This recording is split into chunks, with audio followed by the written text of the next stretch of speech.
मध्य रेल्वेने प्रवास करताय तर ही बातमी नक्की बघा.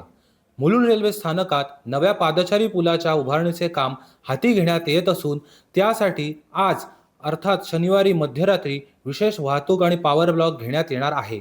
मुलुंड रेल्वे स्थानकातील फलाट क्रमांक 1 आणि 2-3 तसेच 2-3 आणि 4 यांना जोडणाऱ्या नव्या 6 मीटर रुंदीच्या पादचारी पुलाचे 2 गर्डर तब्बल 250 मेट्रिक टन क्षमतेच्या क्रेनच्या सहाय्याने बसविण्यात येणार आहेत.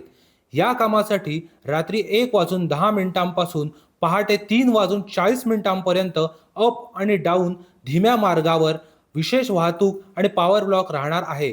तर रात्री 1:10 2:10 अप आणि डाऊन जलद मार्गावरही ब्लॉक घेण्यात येणार आहे.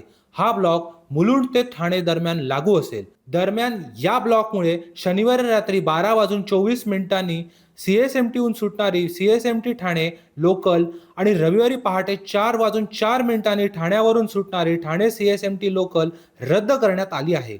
त्यामुळे प्रवाशांनी घराबाहेर पडण्यापूर्वी रेल्वेच्या सुधारित वेळापत्रकाची माहिती घेऊनच प्रवासाचे नियोजन करावे असे आवाहन मध्य रेल्वे प्रशासनाकडून करण्यात आले आहे. ब्युरो न्यूज, शहर मुंबई.